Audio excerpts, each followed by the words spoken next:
hırsızı bulmak çok kolaydır. Dolayısıyla da bunun yüzlerce, binlerce metodu vardır. Şimdi gelelim Fatih Sultan Mehmet Han'a. Fatih Sultan Mehmet Han, İstanbul'u fethettikten sonra bir rivayette surların yapımını, bir rivayete göre ise cami yapımını en mahir olan, sanatkar olan, mimar olan Urum ustasına ihale eder. Urum ustası orada bulunan ustalar içerisinde, mimarlar içerisinde en seçkin bir, yetişmiş iyi bir mimar. O günkü şartlarda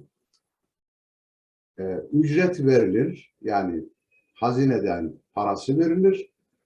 Fakat usta daha fazla mukavemetli olsun, depreme, şuya buya dayanıklı olsun diye fazlaca malzeme kullanmış olur.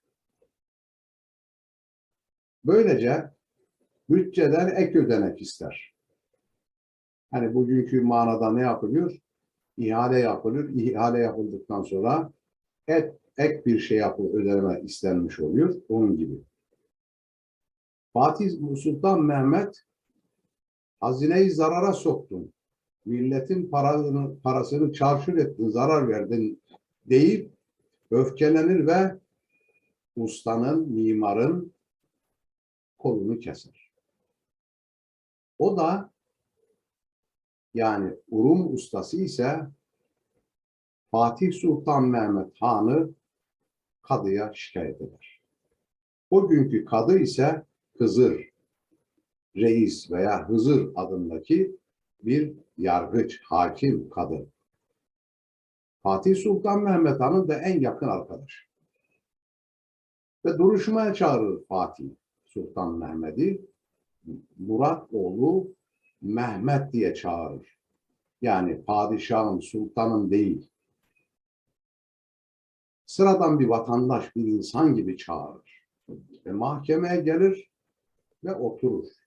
Fatih oturur. Yargıç, hakim, kadı ise ona kızar. Kalk sen dedi, sen davalısın, ayakta duracaksın. O günkü koşullarda hakim oturur. Gerçi bugün koşullarda da hakim oturuyor ya, oturduğu yerde sanıklar, yargılananlar ayaküstü dururlar. Eğer sen beni buradan kaldırmamış olsaydın senin kelleni vururdum der Fatih. Hakim yani kadı ise eğer sen buradan kalkmamış olsaydın ben seni bu topuzundan başını vururdum der. Ve yargılanır. Yargı sonucunda Fatih'in yani Fatih Sultan Mehmet Han haksız bulunur. Urum ustası haklı bulunur ve Fatih'in kolunun kesilmesine karar verir. Adalet tecelli etmek üzereyken yani infaz edilmesi gerekirken andayken Urum ustası davasından vazgeçer. Yani davayı geri çeker ve Fatih'in kolunun kesilmesine razı olmaz. Bundan sonra da hikayenin sonunda Urum ustasının bu yüce adaletin tecellisini görünce Müslüman olduğu rivayet edilir. Evet, günümüzde de onlarca, yüzlerce, binlerce yargılamalar yapılmaktadır. Bu yargılamaların kimisinin hükmü sabit olmuş oluyor ve hüküm vicdani bir kanaate göre hüküm verilmiş oluyor ve infaz da ona göre yapılmış oluyor. Ama günümüzde ve geçmişte olduğu gibi yanlış hükümler, yanlış şahitler, deliller ve kanıtlar yüzünden nice insanların da haksızlığa uğradıkları bir gerçektir. Bu videomuzda Fatih Sultan Mehmet Han'ın düşünülüşe bir adalet tecelli ediyor ki bu yüce adaletin tecelli etmesi gerçekten bizim için çok önemli, ibretli bir hikayedir. Tekrar Fatih'in sözleriyle bu videomuzu sonlandıralım.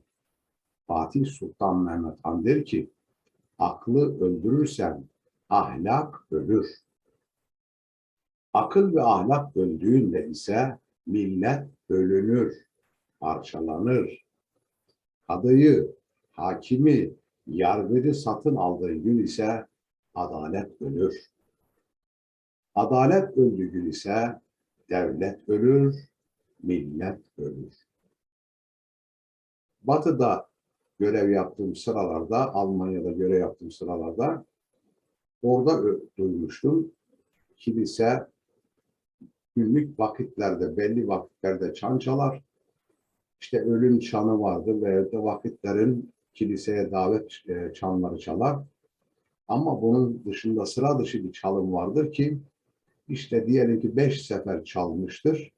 İnsanlar hemen kuşkulanmışlar ve acaba ne oluyor, ne oldu diye. Yani normalin dışında bir kilise çanı çalınca insanlar tedirginleşiyorlar ve soruyorlar ne oldu diye. Adalet öldü. Öldüğünden dolayı sıra dışı bir çalmış oluyor. Hoşça kalın.